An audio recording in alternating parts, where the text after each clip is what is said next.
Hello students, I am Mahendra sir. Once again I welcome you to the digital platform of Nalanda Vidyalaya, Virpur, Morbi. We completed the explanation of the cherry tree in the first session. In the second session also we completed the textual exercise. Now in this third session we are going to complete the textual grammar. Okay, so now without wasting time we shall move towards it. Okay, let's see the textual grammar.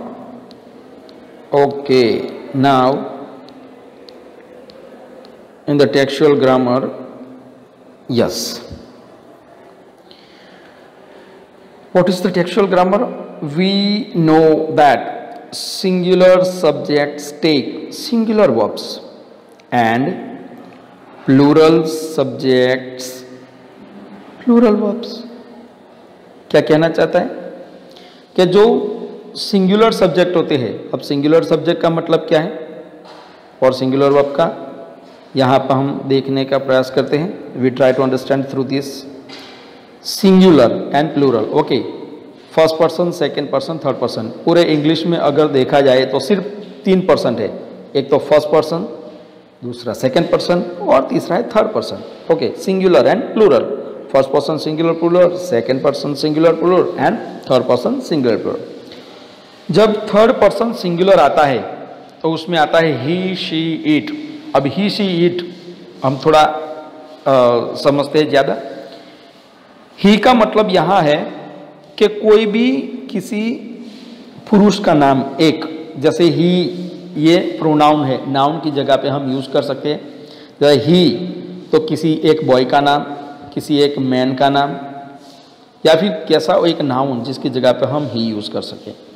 जैसे अमित, यहाँ पे मैंने example के तौर पे लिखा अमित, तो अमित की जगह पे हम ही यूज़ कर सकते हैं. अमित भी थर्ड पर्सन सिंगुलर है और ही भी थर्ड पर्सन सिंगुलर है. अगर हम माय फ्रेंड ऐसा यूज़ करें तो माय फ्रेंड भी थर्ड पर्सन सिंगुलर ही है. ओके, तो उसकी जगह पे हम ही भी यूज़ करें तो भी वॉज आएगा. अमित में भी वॉज आएगा, इट में भी वॉज आएगा, सी में भी वॉज आएगा. ये सिंगुलर है, थर्ड पर्सन सिंगुलर है, उसके साथ साथ वॉज भी थर्ड पर्सन सिंगुलर में ही आता है. तो ये वर्ब फॉर्म जो है वो सिंगुलर है, was. He person as a subject भी वो थर्ड पर्सन सिंगुलर है और ये वॉज सिंगुलर वर्ब फॉर्म है. ओके, तो ये हुआ सिंगुलर की बात. अब देखते हैं plural subjects and plural verbs. Okay, ऊपर ही है सेम. यहाँ पे देखते हैं, देखो we, you, they, the students, ये सारे प्लूरल है. उसके सामने हमने उसके वर्ब फॉर्म्स भी प्लूरल रखे. वी प्लूरल फॉर्म तो वर्ब भी plural form, you plural form, यहाँ पर plural form, they plural form, the students plural form, verb भी प्लूरल फॉर्म. तो ये एक दूसरे को मैच करने चाहिए कि भाई अगर सब्जेक्ट अगर सिंगुलर है तो प्लूरल जो वर्ब है वो भी सिंगुलर होना चाहिए. अगर सब्जेक्ट प्लूरल है तो वर्ब भी प्लूरल होना चाहिए. Okay, here some examples are there. Let's read the sentences. Rakesh lives with his grandfather. अब यहाँ पे राकेश है वो थर्ड पर्सन सिंगुलर है, तो यहाँ पे जो लिव्स है, लिव्स ये थर्ड पर्सन सिंगुलर के ये यूज़ होता है. जैसे हम सिंपल प्रेजेंट टेंस में नॉर्मली मैं आपको एक टेबल बताऊँ. I live, we live, you live, he, I live, we live, you live, you live, he lives, she lives, it lives, they live. तो राकेश थर्ड पर्सन हुआ, इसलिए यहाँ पे क्या लगा है, लिव्स. ओके, नेक्स्ट सेंटेंस देखिए. Tigers are carnivorous. टाइगर्स, यहाँ पे टाइगर्स प्लूरल फॉर्म है तो यहाँ पे वर्ब फॉर्म भी प्लूरल फॉर्म ही है. अ टाइगर होता, अ टाइगर, तो a tiger is, but tigers है तो आएगा are. Okay, now often however a group of words occupy the subject position in the sentence. They form what is called compound subject. Here we often have difficulty identifying the subject of the sentence. क्या होता है कभी कभी कि जो sentence में जो subject होता है वो पूरा कंपाउंड सब्जेक्ट होता है. कंपाउंड सब्जेक्ट बोले तो वन ऑफ हिज फ्रेंड्स, ये कंपाउंड सब्जेक्ट हुआ. इसमें वन है, वन ऑफ हिज फ्रेंड्स, उसमें पूरा जो सब्जेक्ट है वो पूरा कंपाउंड है। One of his friends has a shop in the Mussoorie बाज़ार, ठीक है, मसूरी बाज़ार में उसके एक फ्रेंड का, मतलब बहुत सारे उसके फ्रेंड है, उस फ्रेंड में से एक फ्रेंड की बात यहाँ पे हो रही है, तो इसलिए यहाँ पे क्या आया, हैज़ आया है as a verb form, singular form है। Several of those in the crowd were his relative, several मतलब बहुत सारे, तो यहाँ पे प्लूरल है। तो ये समझना बहुत ही ज़रूरी होता है कि कभी कभी जब सिंगल जब सब्जेक्ट होता है तो वो इजीली समझ में आता है, जब कंपाउंड सब्जेक्ट आता है मतलब बहुत सारे वर्ड्स इकट्ठे होके जब सब्जेक्ट बनता है तो थोड़ा डिफिकल्ट बनता है समझ में।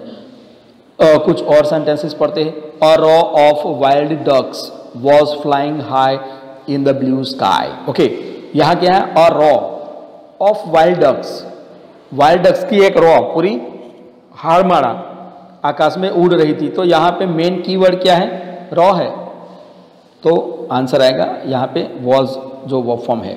मैनी ब्यूटीफुल देवदार ट्रीज वर, मैनी यहाँ पे मैनी ब्यूटीफुल ट्रीज देवदार ये पूरा एक सब्जेक्ट के तौर पे यूज हुआ है। मैनी ब्यूटीफुल देवदार trees were seen on the top of the hill. हम यहाँ पे एक्सप्रेशन दिया है, देखते हैं। In sentence one, a row of wild ducks is a compound subject but the head word is row, so the subject takes a singular verb was. Okay, दूसरा जो sentence है वो हम देखते हैं क्या है। मैनी ब्यूटीफुल देवदार trees is also compound subject but the head word is tree, so it takes the plural verb were. Okay, so in this way the singular and plural verb we use. ये table आप पक्का कर लेना, ये बहुत ही important table है। I was, we were, you were, he was, she was, it was, Amit was, they were and the students were. जैसे जैसे सिंगुलर और प्लूरल जो होता है वो उसी तरह से हम उसको यूज करते हैं। अब हम एक्सरसाइज की ओर जाते हैं।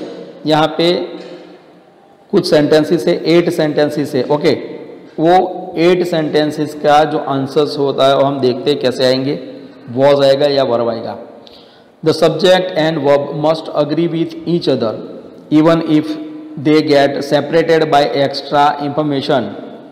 ठीक है, जो सब्जेक्ट होता है उसके साथ साथ उसका जो वर्ब आना चाहिए, वो वर्ब कैसा आना चाहिए, वो उसको अग्री करना चाहिए। भले ने एक्स्ट्रा इंफॉर्मेशन के लिए ज़्यादा अगर वर्ड्स दिए हैं तो नो इश्यू, बट मेन चीज़ क्या है, जैसे his parents who live in a small village are teachers. अब हीज पेरेंट्स ये क्या है, ये हेड वर्ड है, ठीक है। Who live in small village ये एक्स्ट्रा इंफॉर्मेशन है, तो हेड वर्ड क्या है, पेरेंट्स, इसके लिए उसका वर्ब फॉर्म क्या आएगा, आर आएगा। सो आर है यहाँ पे। Okay, now we move towards the exercise. Complete these sentences with was और वर। सबसे पहला क्या है, a few of streets were very narrow. यहाँ पे हम एग्जाम के तौर पे दिया है एग्जाम्पल, तो एग्जाम्पल हम देख लेते हैं। अ फ्यू ऑफ स्ट्रीट्स मतलब बहुत, कुछ कुछ, तो यहाँ पे अ फ्यू ऑफ स्ट्रीट, ये पूरा हेड वर्ड क्या है, स्ट्रीट, तो यहाँ पे हम वर रखेंगे। Every member blank invited, every member है, एवरी मेंबर का क्या मतलब हुआ, सिंगुलर ही हुआ, तो यहाँ पे वॉज आता है।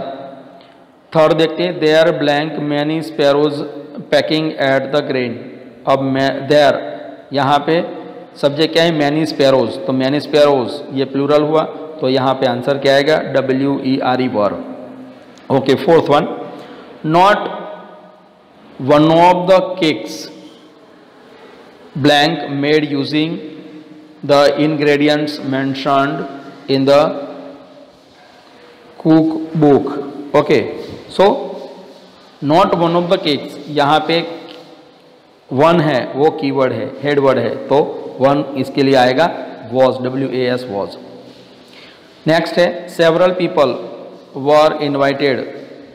Okay, several people blank invited, तो इसमें आएगा WERE वर, क्योंकि पीपल हमेशा प्लूरल फॉर्म में ही आता, सिंगुलर नहीं आता।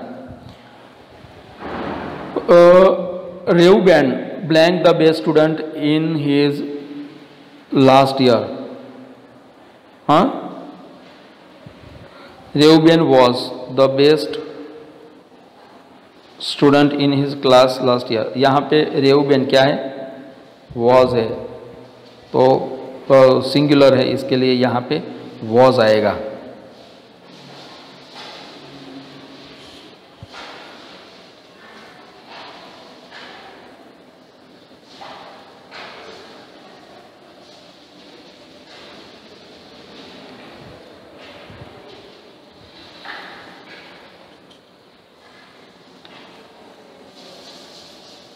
ओके, हम नेक्स्ट देखते हैं।